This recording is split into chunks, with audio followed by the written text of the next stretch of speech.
Hi, everybody. My name is Patrick Flanagan. I'm going to be taking you through a course today which focuses on AI for productivity. It's really about how professionals can get ahead today, given the landscape with AI, and really it's about how do we use practical strategies to leverage AI tools and focus on important tasks that are really going to free up our time to focus on the things that are important. The idea of AI is, not to take your job or to, completely automate everything in your workflow, but really what it's meant to do is take away all the grunt work that you have to do on a day-to-day basis that's mundane. It doesn't take a lot of thought and free up that time to really have you focus on the work that matters and that requires human thoughts. I work at Salesforce as an AI specialist, so I live in this day to day. I work in a seller role that's also, kind of a hybrid of a technical role as well. So, this is kind of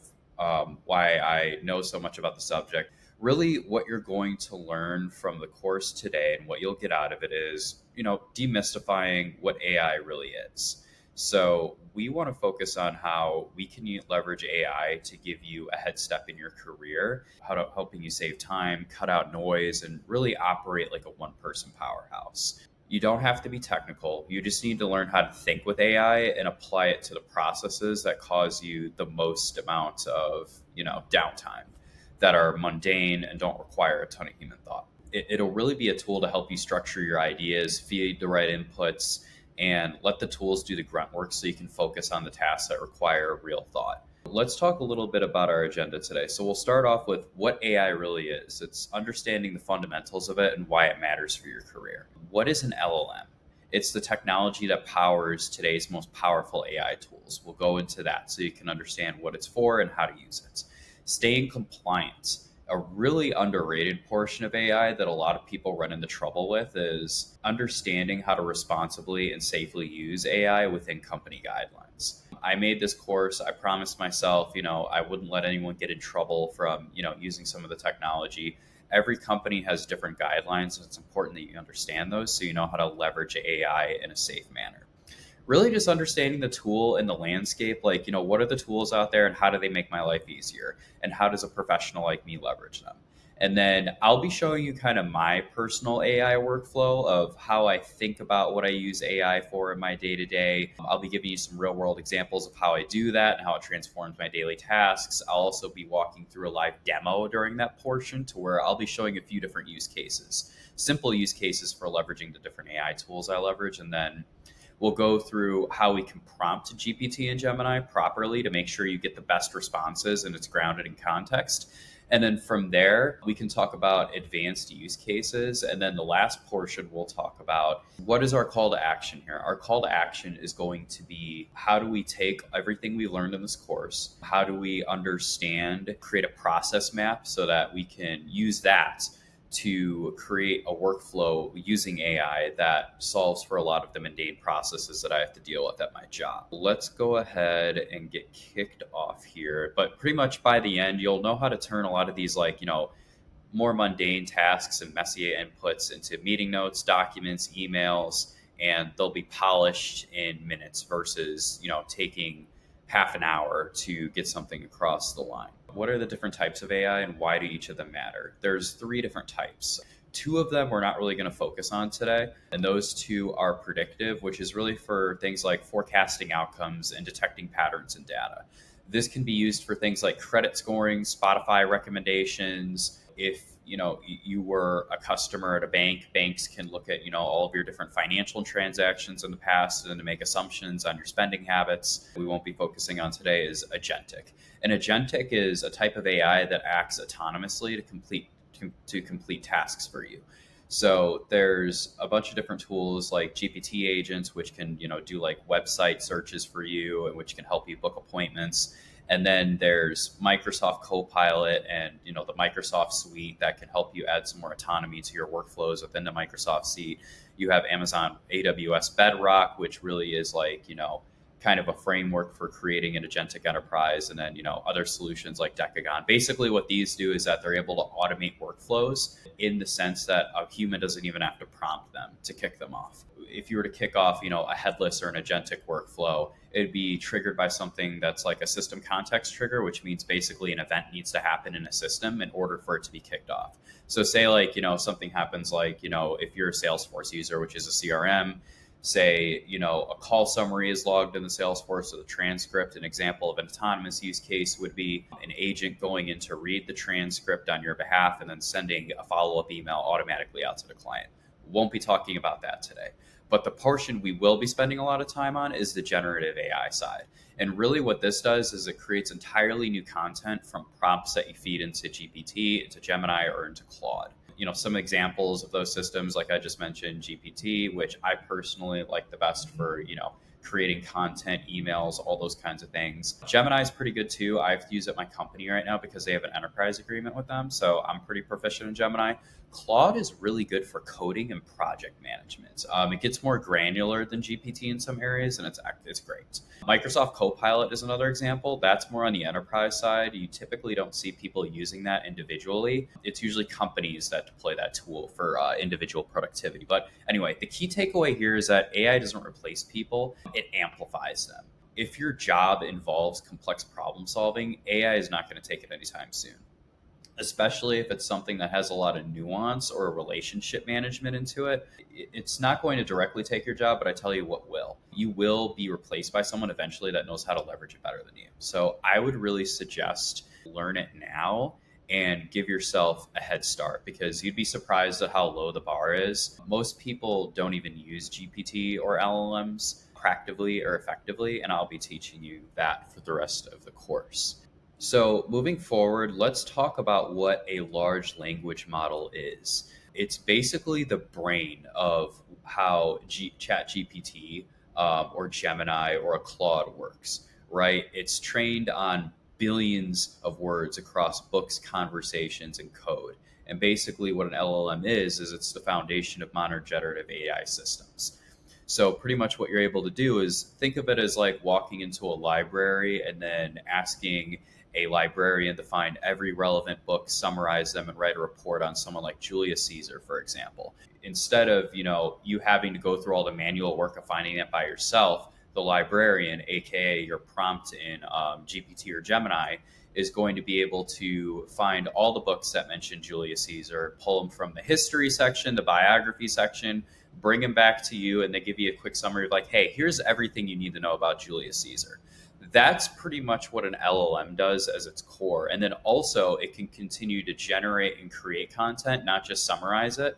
So say, next I wanted to be like, hey, can you create an essay for about Julius Caesar and, all of his exploits based on the summary you just gave me and based on the sources, right? It could do things like that as well. That's what I would say is kind of like the easiest way to think about it. And then again, some of the leading LLMs that we're seeing out here are GPT, which is, their most recent version is GPT-5, so aka OpenAI, owned by Sam Altman.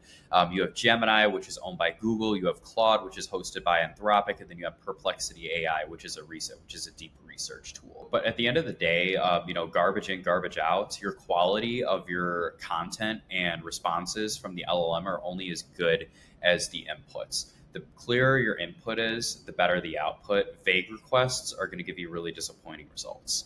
So that's how I would think about that. And when you prompt GPT or Gemini, you're not just searching, you're generating, and you're getting clear, and you're giving it clear contextual prompts, and then it can give you clear answers. Let's talk about an underrated subject, which probably nobody wants to talk about, but it's necessary, is how do you make sure as a professional that whatever you're using is compliant and safe and a company policy, so you don't get a surprise email or a calendar invite thrown on your calendar? Nobody likes those. But before we get into things, I really just, I promised myself when I built this course that anyone who would watch would be able to use this to their advantage. I don't want to be responsible, or I don't want you guys to get in trouble for anything that's not company approved. So I'm going to walk through this super quick.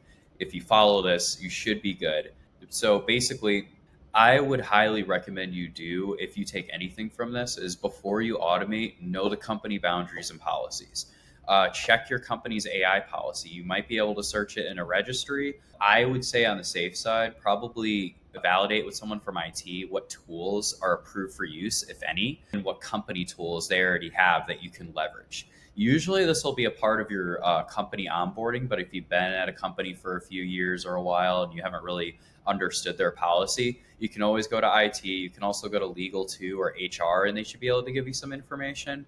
The do's of that, to summarize it, is checking your AI policy, using approved platforms, anonymizing sensitive data, being able to verify the AI output accuracy. So, whenever you're creating a prompt or doing something in a generative platform like a notebook LM or a Gemini or a GPT, don't just take what it gives you as gospel. Make sure to like, for example, if you're using Perplexity, you can check out the citations to make sure it's pulled from reputable sources. In Gemini, always make sure if you're drafting an email that it understands the context of why the email is being written and it's not being sent out and it doesn't make any sense, right? It's not in line with what you created. And sometimes it can hallucinate, not often, but really the key to that is making sure that you give the LLM like GPT clear context on the ask you're making and give it all the clear instructions it needs to so it gives you a better output. And then also, it's important that you document your AI usage too. Some things I would not recommend you do is pasting internal data into public AI. Usually companies will have like some sort of enterprise agreement with GPT or Gemini. So then that is a good use case to use it. But when you're using your own AI or like a public AI, don't paste internal or customer data into it. Don't just assume that the AI output is correct. Always do an audit. Don't share confidential info with it, or bypass security protocols or use AI for human judgment. Really, you just want to help it do all of the grunt work and mundane work that is, takes up a lot of time in your job. But the bottom line here is compliance protects you and your company. When in doubt, consult IT or legal. Just don't go rogue on your own. Let's move forward to kind of what the AI landscape is out there today and the tools you need to know about. Really think about this as, kind of your essential toolkit. What a note taker is going to be able to do, like an Otter.ai or Firefly, is that it can capture and transcribe meetings automatically in real time. And then typically what they can do afterwards is that they can not only give you a full summary of the conversations, but it can give you action items, next steps.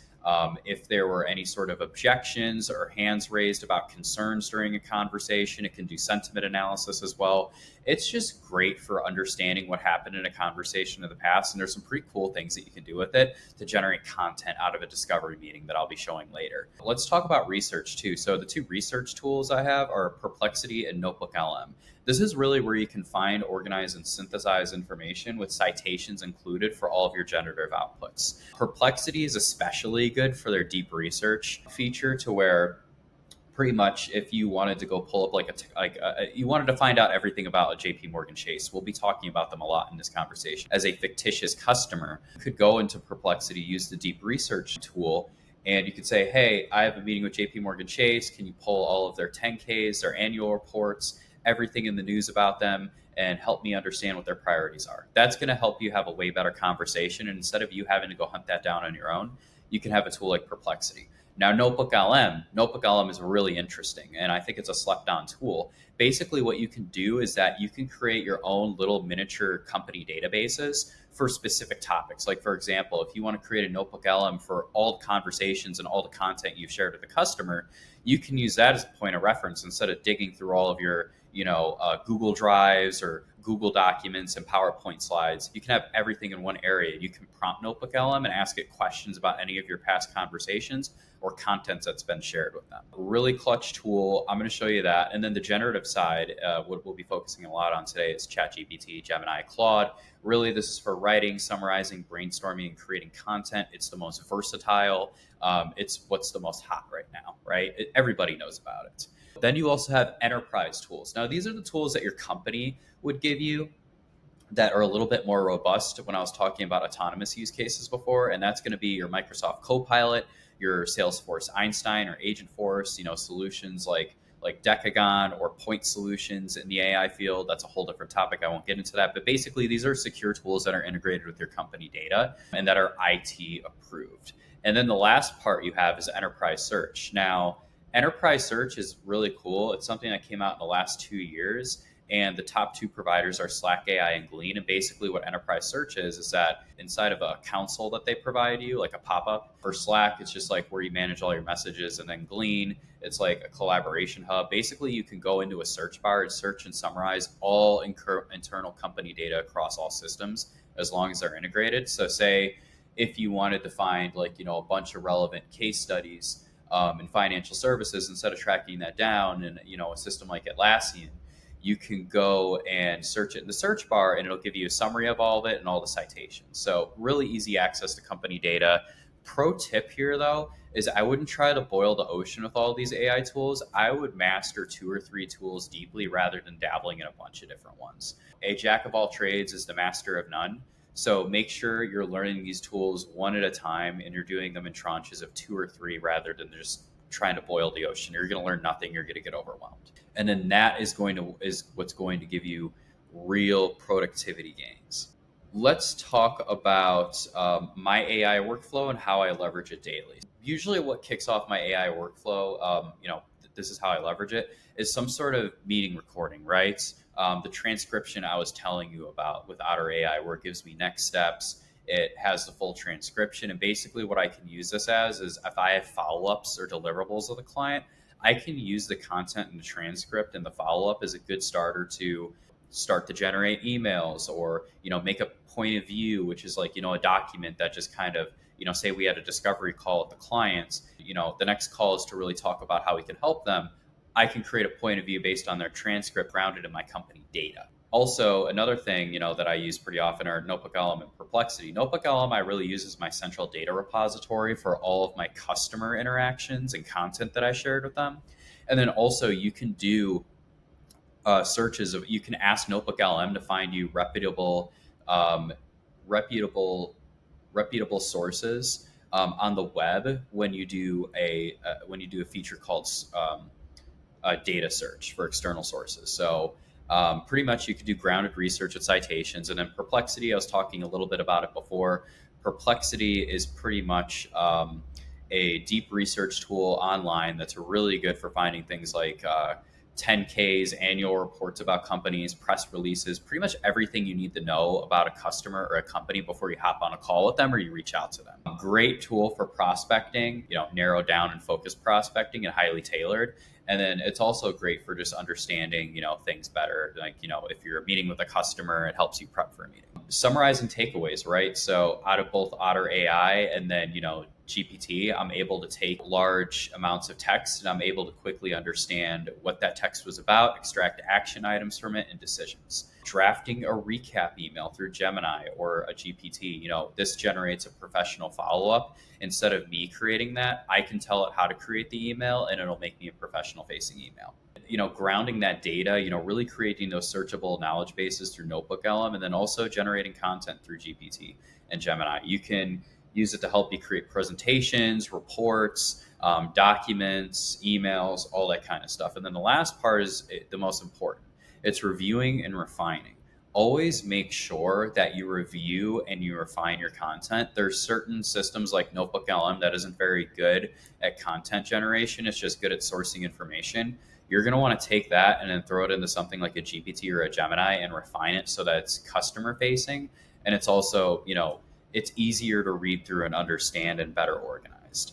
And then also reviewing it, auditing all of the work that AI does to make sure it's accurate. Sometimes it gets things wrong. It gets things wrong for me every day. And if I didn't check that, that might cause me some credibility with a customer or a coworker. And the work that used to take me an hour and a half probably takes me about 25 minutes now. Streamlining this is really going to take away that grunt work and it's going to free up that time for creative direction, review, brainstorming, all the things that we're meant to think about. So let's jump to the demo section. So what I'm going to show you today is a few different workflows that I use today is, one, capturing a meeting in Otter AI. How do we take all that data and get actionable with it? A content generation process when I'm in front of a client or, I have deliverables. How do we take all that data and take the grunt work off of us and use it to create content? GPT, that's where we could use it to write emails, have it do summaries from large documents, and then also create contents. Notebook LM, I'm going to show you how I ground and I organize notes, do focused research, how I use something really cool called their podcast feature. And then ChatGPT, which is going to be really generating and refining content, right? So how do we take the outputs from a Notebook LM or an Otter AI and how do we refine it into something presentable? And then the last portion I'll be showing you is Perplexity. How do I use that for deep research? The cycle here is really capturing data, summarizing it, drafting some sort of content out of it, grounding it in our company data or in the customer's data, researching, and then refining and auditing at the end.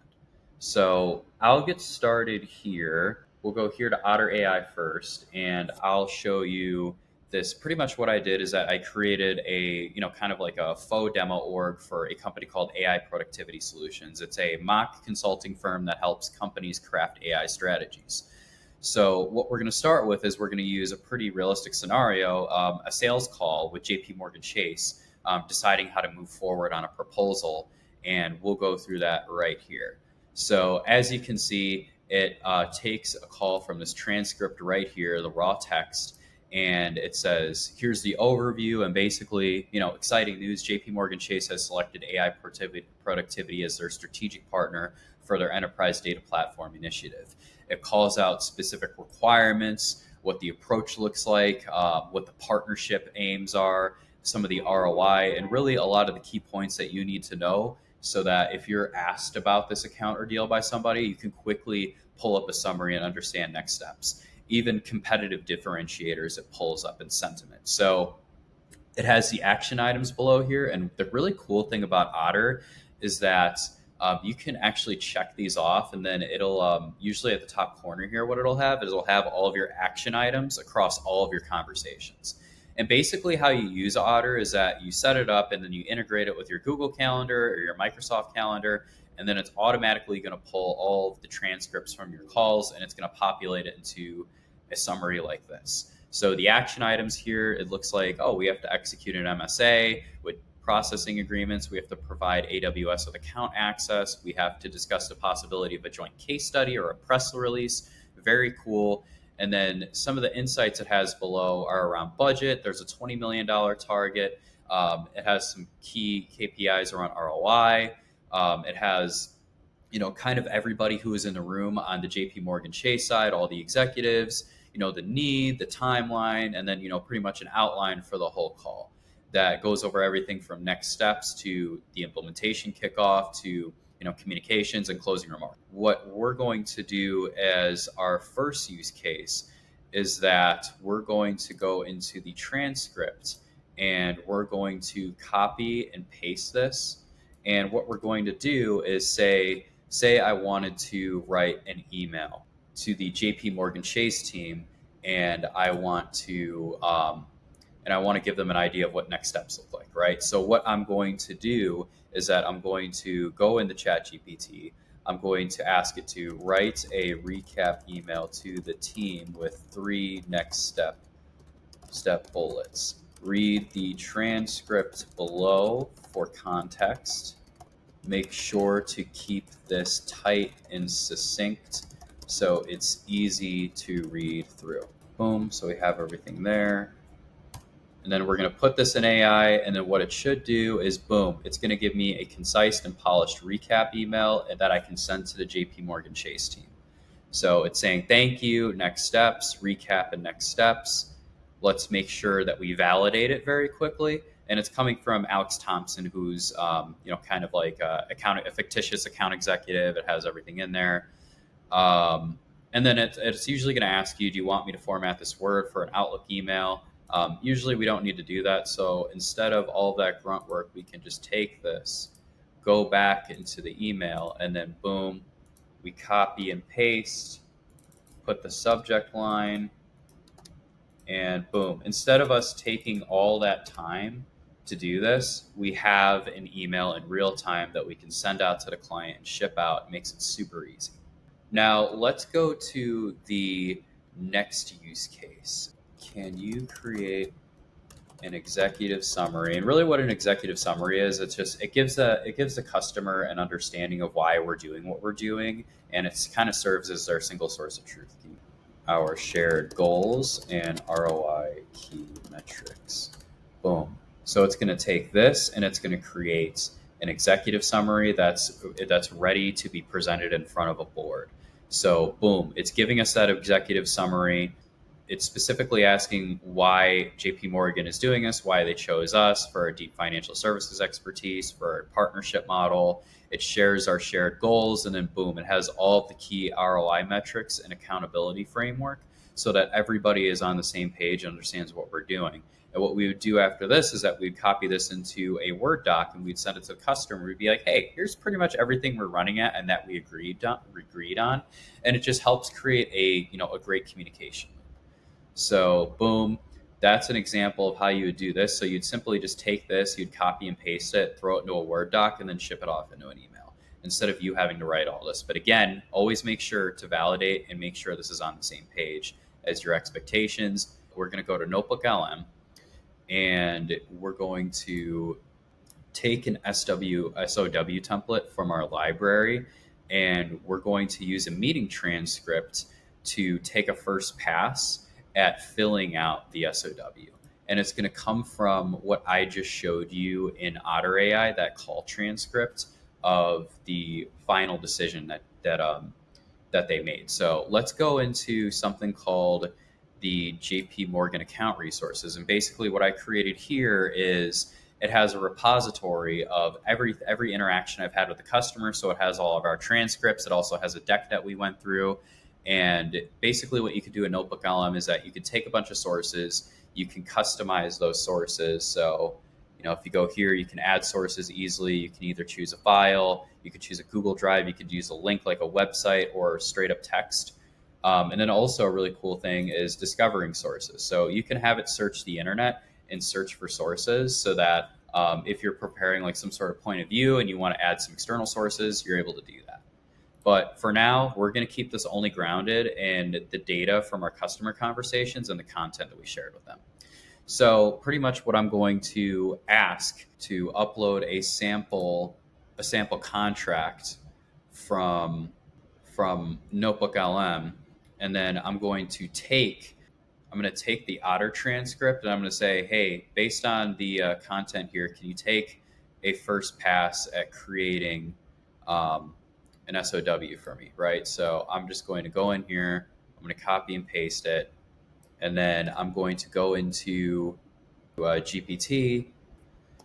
Below is our framework for a statement of work that you can use to fill out what was agreed upon during scoping. So boom, we've got this. And then below here, right here is the transcript from the scoping call.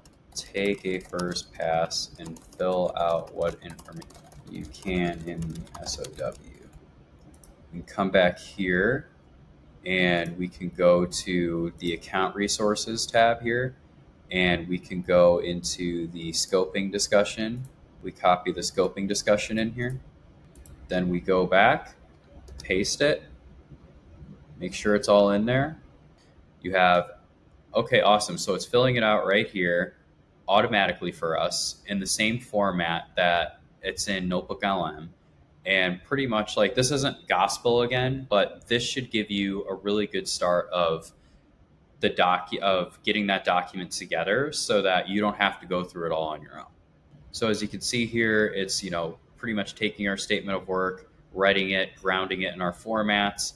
And this is very helpful for, document generation. So this is an example of how you can cut that time down for yourself. For something like this, for SOW specific items, I would make sure to check with your company's policies to make sure you're not putting yourself in a situation. Some companies won't let you use AI at all for SOW generation. So just always make sure to double check. But this is a really good use case of how you can take a transcript and you can use it to make it easier to generate content and deliverables. Okay, next, let's talk a little bit about how we ground and organize information in Notebook LM. So let's go back to Notebook LM, and I'm gonna just overview a few of the resources I created. So again, these are the JP Morgan account resources. So everything that's happened with an account, think of it as your data repository for every account or a person that you've worked with at that company. It has all the context around the conversations you've had, and also PowerPoint presentations and PDFs or executables that can share with the client. And then we have an internal repository for company resources. So pretty much what you can do is that you can go in here and you can access all of your company resources that have best practices or guides on how to do your job. And then the last portion is a research notebook. Is usually I have a research notebook that can get hyper focused on what topics I want to research, and it's also grounded in some of our data, so it keeps it focused and trained. It's really just my private knowledge hub. It's all searchable and grounded in real company contents.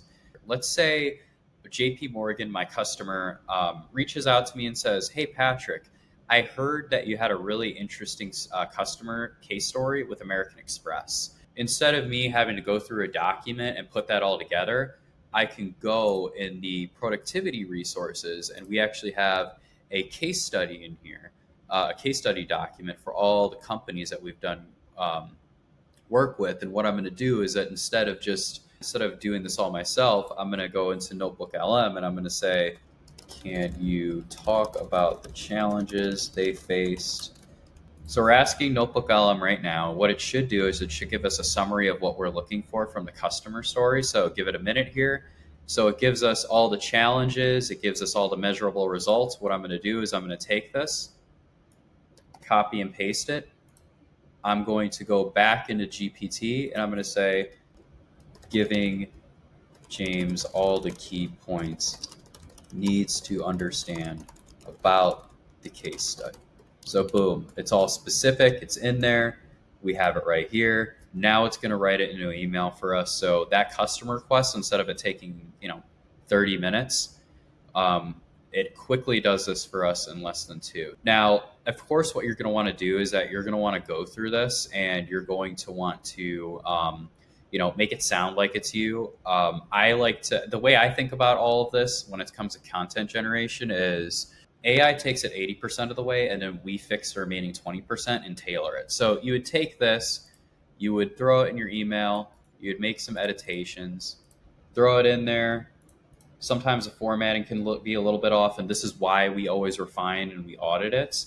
And pretty much what this email can serve as is that you would attach the case study to this too, but it makes it easier for James, the customer, to read through this and get a preview, and then he can decide if he wants to read more. Let's go back to Notebook LM, and what we're going to do next, something that comes up pretty often is if you work in a customer-facing environment, and especially if you're in consulting or sales, you're going to have to work with legal in some sort of capacity. And the thing about legal is they love red lines and they love poking holes in agreements. Let's say legal asks us about our MSA.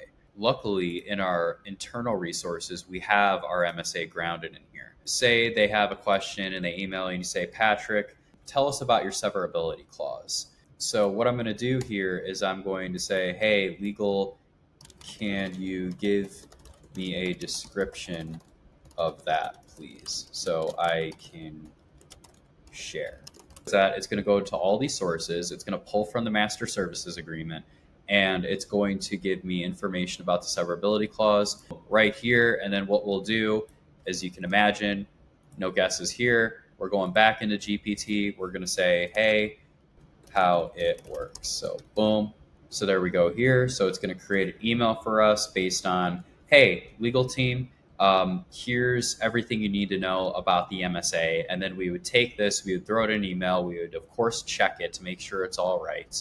There you go. Instead of you having to dig through your MSA and manually put that together, you can take it. So this is really the theme is if you deal with a lot of contracts in your job or large documents with tons of text, you can quickly find specific pieces of information of it using both Notebook LM and then using GPT to refine it, or a Gemini. Boom. Let's go on to ROI summaries. So let's say you meet with JP Morgan Chase, right? And you talk to them about, you have a conversation with them around ROI, right? And you need to basically get instead of going through the entire ROI calculator, say you want to go, "Hey, I just had a conversation around."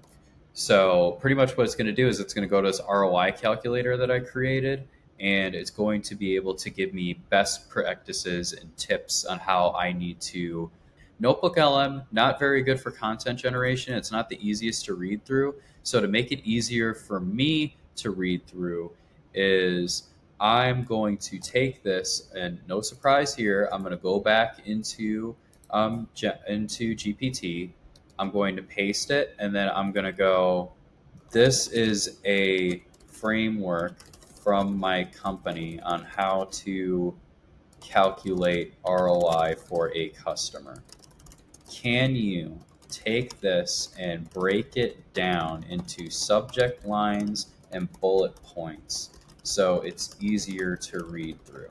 I took all this, which was really overwhelming to go through, and now I'm making it into a way easier to read format. It's giving me the entire framework. It's writing it for me. Again, always validate and make sure this is accurate. Now let's get into kind of how we can leverage the account data information and do some really cool stuff with it. A common thing that we're going to get is, you're going to get questions from, if you deal with customers in a customer facing role, just questions from teammates about conversations that happen.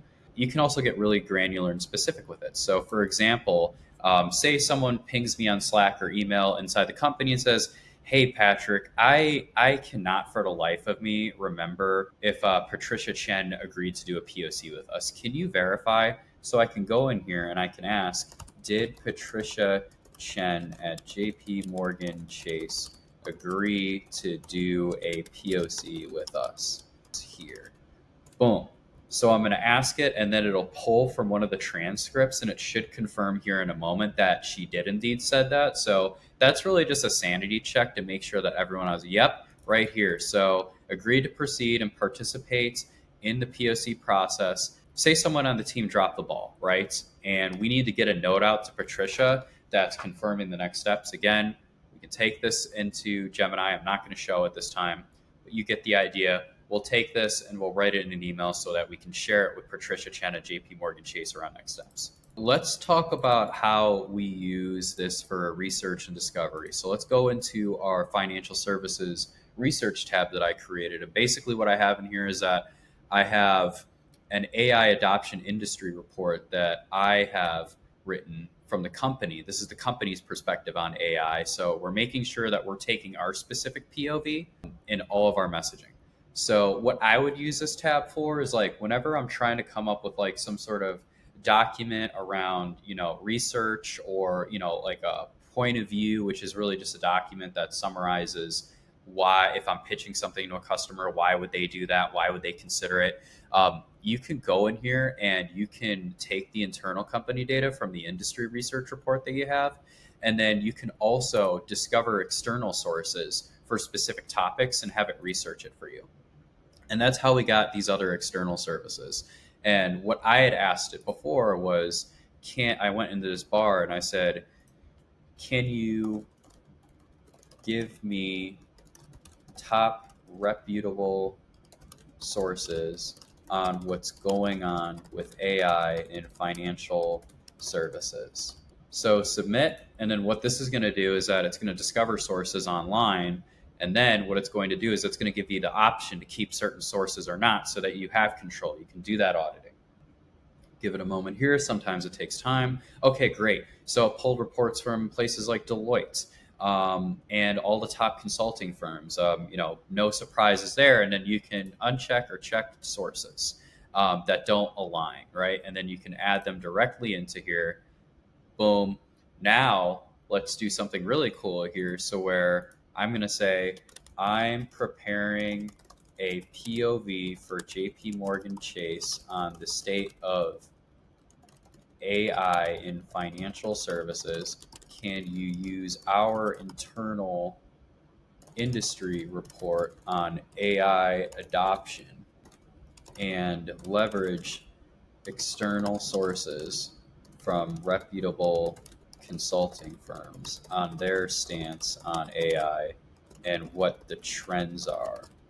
So again, what we're going to follow here is that we're not going to take the direct formatting of this, but what it's going to do is it's going to pull from all this resource and it's going to give you all the information we need, and then we're going to refine it in Gemini. And then boom, state of AI in financial services. Really cool, right? So it gives us an entire summary from all these sources, and it cites them to. You can go back to GPT. You can say, can you create a point of view for JP Morgan Chase, who is a prospective customer of mine? Explain to them how key market trends correlate with the value our services provide. ROI looks like. Consultant style point of view, you can send it, boom. So it's taking all this and it's writing an entire executive summary around the market context, state of AI, how we help customers, grounded in our data, and it's basically going to give you an entire dissertation on, how giving you an understanding of how we can help you and what the strategic opportunity is, how we've helped other customers. Boom, just makes it easier for you. That wraps up kind of the research for Notebook LM. Now let me show you Perplexity. Now, what Perplexity is really good at is that its deep research tool is, for some reason, it's the best at pulling like PDFs from websites, stuff that's embedded in websites that GPT or Gemini sometimes doesn't pick up, and it lists citations. So say, hey, Mike, I am meeting with my customer, JP Morgan Chase. Can you pull all the information I need to know regarding their priorities as a business so I can craft a refined POV? Ask it specifically, please include information from 10Ks, annual reports, press releases, tweets, whatever on the internet is reputable. And then what it's going to do is that I really like Perplexity's UI here. So it's going to summarize what it's doing for me. It's searching all of the, and it's going to show you all of the sources it's pulling from that are recent and reputable. So this usually takes a few minutes. It's going to take about another 2 minutes. What we're going to do while that's going on is we're going to go back into JP Morgan account services, and we're going to create an audio overview based on all of the account history. So say I'm walking into a call and I want to understand the full context of an account, say that I'm being moved on it from another project, or if I'm being moved on it from another account team, I can have it generate a podcast format so that it's easier for me to understand what's going on. So let's go back to Perplexity and see what it's given us. So as you can see right here in Perplexity, it lists all the sources at the top, and then you can also look at the sources in a citation style format, like a research paper, and you can go read into the articles if there's something specific that interests you. But this is where it's going to summarize it. Its core strategic priorities, boom, artificial intelligence dominance. So it gives you an idea of where they're at right now, so that when you have a conversation with them, you understand the context of where they're at, what their focus is for modernization, focusing on their top KPIs. They're really big on branch expansion and physical presence. They're trying to grow their wealth and asset management teams. Here's their financial performance insights from 2024, their business segment priorities, pretty much everything you need to know around what their focuses are and what they care about so that you can tailor your discussion. And then boom, it even gives us the CEO outlook and concerns. So Jamie Dimon's shareholder letter. It's going to give you an idea of their risk posture. So again, just better preparing you for a discussion, or you can take this and you can make cold outreach out of it, like an email to James Dimon. Good luck on getting his attention. He's a busy guy, but I mean, the more tailored you can get, the higher chance your outreach is going to have a response. Let's go back to LM and see, okay, it's still generating the audio review. So what we'll do while that's still being generated is that we're going to go and do something. We're kind of going to connect everything together. What I'm going to do for our final exercise here, I'm going to go back into Otter AI, and I actually have another call here that we're going to use for a prep call. Now, what the point of this prep call is, and the workflow I'm going to take you through is we're going to take a transcript, we're going to capture it, we're going to ground and refine, we're going to ground it in Notebook LM, we're going to refine it, and then we're going to be able to turn this information into action. So pretty much what we're going to do is that we're going to take this call transcript, which was a prep call with an internal teammate, and this teammate's giving us advice on how we need to approach a call at JP Morgan Chase. It gives us our action items, it gives us our outline. So what I'm going to do is I'm going to copy the entire transcript, and I am going to GPT, can you take this and I can use it to generate content. Boom. Basically, I'm going to take this prep call that I have, all the advice that this coworker gave me about approaching my call, and it's going to make it just easier for me to really prepare and do that prep. It's giving me a discovery approach. It's giving me their strategic focus, the purpose of the call, the key stakeholders, the focus areas, recent press releases, compelling cases for change, what they're going to need to see for proof and credibility. So our specific use cases with other customers like them. We're going to take this, and then we're going to go back into Notebook LM. We're going to go into our productivity resources. Our internal resources, right? And in here is actually going to have, it's going to have like our case studies, and it's going to have a MedPick guide. So basically what I'm going to say is, can you take this a talk track on how to approach the discussion? Let me take this. Boom. So we're just going to ask it for, our MedPick best practices. And then pretty much what we're going to do is, instead of copying and pasting it from GPT, we're going to take the output here and we're going to put it in there. And it should be grounded in our, yep, great. So all of the stuff that we need to acknowledge during the discovery for JP Morgan Chase. And it's going to help us prep. Grounding it in MedPick. And so what we're going to do is we're going to come back here. Okay, great job. Now I want you to call with JP Morgan Chase. So what it's going to do now, boom, structured clearly around MedPick. So now when I'm prepping for the call, I'm doing it the way the company wants me to. It's giving me an entire talk track. Again, always audit this, but it's going to specifically call out all the portions of MedPick, and it's going to make sure that I ask all the questions to keep the ball moving forward and to qualify the deal. So super interesting use case there, but I'll take it actually one step ahead. The entire talk track here. Now, what we can do that's really cool is that we can go back into Notebook LM, and then we can pull a deck, which is like a sample deck. And what we can do is we can download this deck. I already have it downloaded. So what I'm going to do for my final portion is I'm going to take that sample deck and I'm going to add it as a file, PDF doc. And what I'm going to do is, based on the above talk track, create a slide by slide talk track that's presentation. So boom, what it's going to do is that create a slide talk track that aligns with the slides in this deck. It's going to give you a slide by slide breakdown, so you can literally copy and paste this and put it in. But again, validate this first to make sure it aligns. So pretty much instead of having to do this manually, you can do it all on your own. It's such a huge time saver. The demo today and how you would use all these tools together.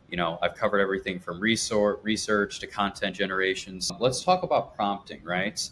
Now, prompting, it comes with 5 specific core principles. And basically what a prompt is whenever you give the LLM instructions or you ask it to take an action or generate content, there's 5 core principles. And it sets the casual users from the pros. And that is being specific. Vague prompts are going to get you vague results. Define exactly what you need. Make sure to set guardrails, specify the length, format, tone, and any constraints, making sure it understands what not to do. Providing context, so give background info so the AI understands your situation.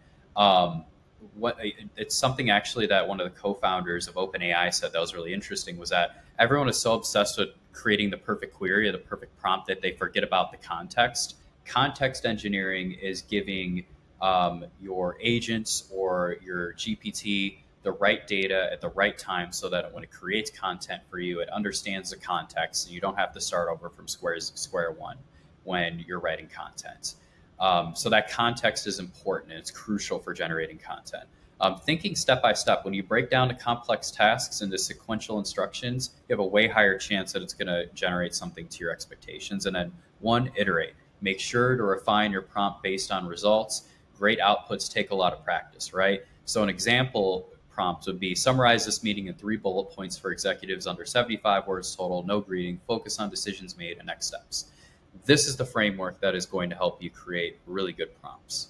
Now let's move to some of the prompt frameworks at work, right? So let's talk about how you can give your GPT a specific role and how you can give it format and style. This is just a little bit more of a visual to help you understand what great prompting is. It's just like great communication. Think about when you're prompting Gemini or GPT that you're telling a person how to do a job, you're giving them a role, and you're giving them the context they need to do the job.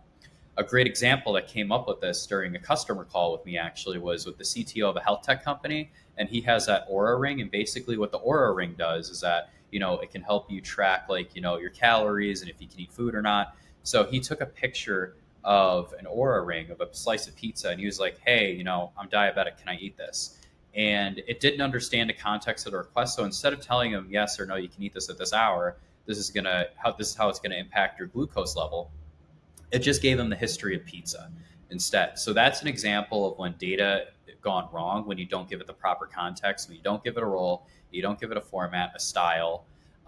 That's the kind of that's the kind of result you can expect when you don't have the proper context. The clearer you are, the better your results. Think of prompting as giving instructions to a like-minded colleague. Moving forward here, let's talk about some of the practical use cases again. Summarizing long documents, great for GPT. You can take long contracts or reports into digestible executive summaries in minutes, or you can extract specific pieces of information like action items and who owns what are deadlines and dependencies, what are requirements, building research hubs, Notebook LM. That's where you can create your research hubs for accounts or for internal company information. And then also generating compliant templates, right? Making sure that when you create these databases in Notebook LM, that they're grounded in your company best practices and that you're always reviewing them to make sure that they meet regulatory requirements if you deal in an industry that is highly regulated. Now, let's talk a little bit about enterprise AI tools and tools that your company might already have. You might not need to use your own tools. So Microsoft Copilot is a powerful tool for individual productivity. It can generate content, analyze data, and automate workflows, a lot like GPT, but for the Microsoft suite. Salesforce, Agentforce, and Einstein. It's AI that's built directly into a CRM. A CRM is a customer relationship management platform that a lot of companies have to use to understand their customers and their customer data. So it can help you automate data entry, generate better insights from sales data. AWS Bedrock, this is more on the technical side, but AWS has an AI platform as well, to where really it's a foundation model for building custom AI applications on a company's infrastructure. So this is going to be something more IT focused, but you might be using AWS specific tools that's an equivalent to a Copilot in your job.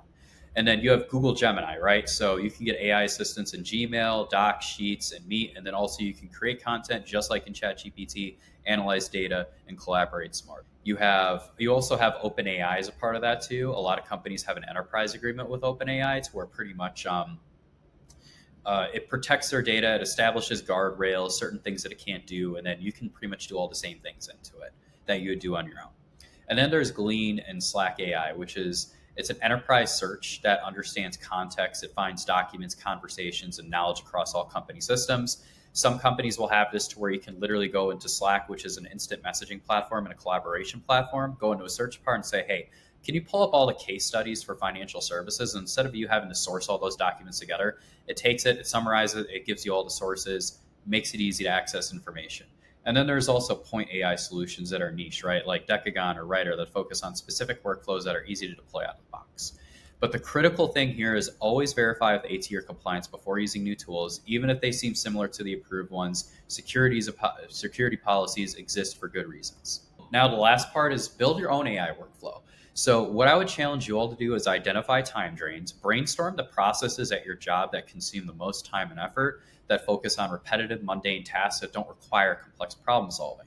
List all of those processes, document it, and get granular. And then boom, map your workflows. What portion of this process can be automated with AI and which ones need to be left for human decision? And then really understanding what that flow of work looks like and how you can impact your day-to-day. And then the last part is when you have this all organized, test and refine it, experiment with different approaches, iterate it until you find your ideal flow. What worked for others may not work for you. Customize it. Pretty much your AI journey starts now. Take control of your career.